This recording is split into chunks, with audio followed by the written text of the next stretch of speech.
आमे समस्ते केबे ना केबे सरकारी सेवारे किछि ना किछि असुविधार सम्मुखीन हेइथाउ नुहे कि हेले आम कथा आम अभियोग सठिक जगार पहुँचब केमती तेबे आसंतु आज आमे ओडिशार सरकारी जन अभियोग व्यवस्था जनशुणाणी पोर्टाल विषय विस्तार भावरे जानिबा। अच्छा केबे एमिति हेइछि कि आपणक अंचलर रास्ता खराप अछि किंबा कोनोसी सरकारी ऑफिसरे कामटे बहुत देरीरे होउछि। एमिति छोट बड़ समस्या तो लागि रहिथाए किंतु प्रश्न हेउछि एहार समाधान कौन। तेबे केउ केउ विषय एठी अभियोग करिहेब। आपण भाबुथिबे बोधे खाली छोट छोट कथा किंतु ना सेमिति नुहे। खराब सरकारी सेवा ठारू आरंभ करी कोनोसी अधिकारींक दुर्नीति एपरिकी आपणक अंचलरे नुआ रास्ता किमा स्कूल दरकार ए सबु विषय भी आपण स्वर उठाई पारिबे। एहार परिसर बहुत बड़। भलो कथा हेउछि एही सबु समस्यार समाधान पाई सरकार एक स्वतंत्र व्यवस्था करिसंती।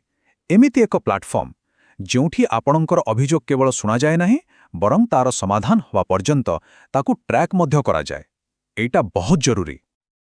आउ सेही सुव्यवस्थित प्लाटफर्मटीर ना हेउछि जनशुणाणी पोर्टाल। ओडिशा सरकारंकर एहा एक ऑफिशियल जन अभियोग पोर्टाल।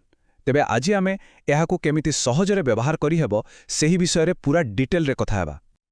ओके तेबे चालंतु आउ डेरी न करी सीधा प्रक्रिया भितरकू जिबा। केमिति स्टेप बाय स्टेप गोटे अभियोग दाखल करा जाए आसंतु देखिबा। सबुठु प्रथम काम आपणको निज ब्राउजरे janashunani.odisha.gov.in टाइप करबाकू पड़िबो। वेबसाइट खोलिबा परे सेठारे रेजिस्टर ग्रीवेंस बोली गोटे ऑप्शन देखिबे। ता उपरे क्लिक करंतु। जदि आपणकर आगरु अकाउंट अछि तेबे लॉगिन करंतु नहेले साइन अप करी गोटे नुआ अकाउंट तयारी करि नियंतु। एटा बहुत सहज। अकाउंट को लॉगिन कला परे आपणक सामनारे गोटे अभियोग फॉर्म खोली जिवो। एठी किछि जरूरी तथ्य देवाकू पड़िबो जेमिति कि अभियोगटी आपण एका करूछंती ना कोनोसी गोष्ठी तरफरु आपणक ना मोबाइल नंबर ठिकाना।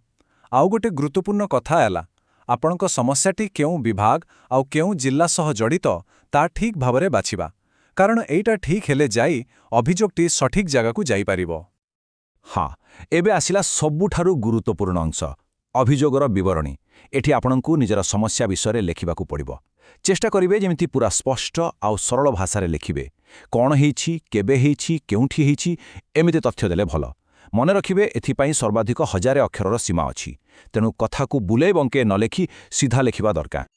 अच्छा विवरणी लेखि सारिबा परे आसीबो फाइनल स्टेप। जदि आपणक पाखरे समस्या संबंधी किछि फोटो चिठी किंबा अन्य कोनोसी डॉक्यूमेंट अछि तेबे ताकू एठारे संलग्न करि पारिबे। एहा आपणक अभियोग को आहुरी मजबूत करिवो।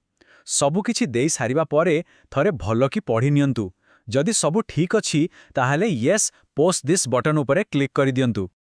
आउ एबे गोटे बहुत ही जरूरी कथा अभियोग दाखल हेबा मात्रे आपणक स्क्रीन रे गोटे रेफरेंस आईडी किंबा टिकेट आईडी मिलिबो। एही नंबरटी को केउठी निश्चय टिपि रखंतु किंबा तार गोटे स्क्रीनशॉट नै जांतु कारण एही नंबर बिना आपण आपणक अभियोगर स्थिति जानि परिबे नाही। एइटाकू आदम भूलिबेनी। ठीक अछि तेबे अभियोग तो दाखल होइगला किंतु काम एठी सरीनी। एहा परे कोन हुए आपणक अभियोगर भाग्य कोन हुए चलंतु से विषय रे जानिबा। मने अछि से रेफरेंस आईडी कथा। ह एबे तारो काम आसीबो। आपण पुनी सेही वेबसाइट को जाई होम पेज रे थिबा ट्रैक ग्रीवेंस ऑप्शन रे सेही आईडी देई निज अभियोगर स्थिति देखि पारिबे।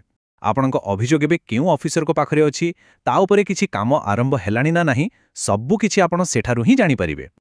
किंतु एठी आउ गोटे प्रश्न आसुछि। मने करंतु बहुत दिन हेगला किंतु कोनोसी समाधान मिलिलानी किंबा जेउ समाधान मिलिला सेथिरे आपण संतुष्ट नुहंती तेबे कोन करिवे? कौन सबु बाट बंद होइगला? बिल्कुल नुहे। एही व्यवस्थारे आगुकू जिबार बाट मध्य रहिछि। जदि प्रथम स्तररे माने जिल्ला किंबा विभागीय स्तररे समाधान न हुए तेबे आपण एहाकू राज्य स्तरीय अभियोग समाधान कर्तृपक्षंक पाखकू नै पारिबे। एपरिकी सेठारे भी काम न हेले शेषरे मान्यवर मुख्यमंत्रींक अभियोग प्रकोष्ठ पर्यंत भी कथा जाई पारिबो। तेणु आशा हराइबार कोनोसी कारण नाही। तेबे आमे पूरा प्रक्रियाटा तो बुझीगले किंतु एबे आसंतु मूल कथाकू आमर स्वर काहींकी गुरुत्वपूर्ण। जने साधारण नागरिकर अभियोग करिबारे कोन बा फरक पड़िबो? बहुत फरक पड़िबो कारण गोटे अभियोग करिबा केवल निज समस्यार समाधान पाई नुहे। यहाँ शासनर उत्तरदायित्व आनिबा पाई एक बहुत बड़ अस्त्र। ଯେତେବେଳେ ଗୋଟିଏ ଅଞ୍ଚଳରୁ ବା ଗୋଟିଏ ବିଭାଗ ବିରୁଦ୍ଧରେ ବାରମ୍ବାର ସମାନ ପ୍ରକାରର ଅଭିଯୋଗ ଆସେ ସେତେବେଳେ ସରକାର ଜାଣିପାରନ୍ତି ଯେ ବ୍ୟବସ୍ଥାରେ କେଉଁଠି ଗୋଟେ ବଡ଼ ସମସ୍ୟା ରହିଛି ଆଉ ସେଥିରେ ସୁଧାର ଆଣିବା ପାଇଁ ପଦକ୍ଷେପ ନିଆଯାଏ। ହୁଏତ କିଛି ଲୋକଙ୍କ ପାଇଁ ଏହି ଅନଲାଇନ୍ ପ୍ରକ୍ରିୟା ଟିକେ ଜଟିଳ ଲାଗିପାରେ, କିନ୍ତୁ ଚିନ୍ତା କରନ୍ତୁ ନାହିଁ। ଯଦି କୌଣସି ବି ସ୍ତରରେ ଆପଣଙ୍କୁ କିଛି ସହାୟତା ଦରକାର, ତାର ବି ବ୍ୟବସ୍ଥା ଅଛି। ଦେଖନ୍ତୁ, ଏହି ହେଉଛି ହ୍ୱାଟ୍ସଆପ୍ ସହାୟତା ନମ୍ବର। ଆଜିକାଲି ତ ସମସ୍ତେ ହ୍ୱାଟ୍ସଆପ୍ ବ୍ୟବହାର କରୁଛନ୍ତି, ତେଣୁ ଆପଣ ସିଧା ଏହି ନମ୍ବରରେ ମେସେଜ କରି ନିଜର ପ୍ରଶ୍ନ ପଚାରିପାରିବେ ଏବଂ ସାହାଯ୍ୟ ପାଇପାରିବେ। ଏହାଠୁ ସହଜ ଆଉ କ'ଣ ହୋଇପାରେ? ଶେଷରେ ଏତିକି କହିବି ଯେ ଏହି ଜନଶୁଣାଣି ପୋର୍ଟାଲ ପ୍ରକୃତରେ ପ୍ରତ୍ୟେକ ନାଗରିକଙ୍କ ହାତରେ ଥିବା ଏକ ଶକ୍ତି। ଏହାକୁ ବ୍ୟବହାର କରି କେବଳ ନିଜର ସମସ୍ୟାର ସମାଧାନ ହୋଇନାହିଁ, ବରଂ ସାମଗ୍ରିକ ଭାବେ ଶାସନ ବ୍ୟବସ୍ଥାରେ ସୁଧାର ଆସେ। ତେବେ ଏବେ ପ୍ରଶ୍ନ ହେଉଛି, ଆପଣଙ୍କ ସ୍ୱର କେଉଁ ସମସ୍ୟାର ସମାଧାନ ପାଇଁ ଉଠିବ?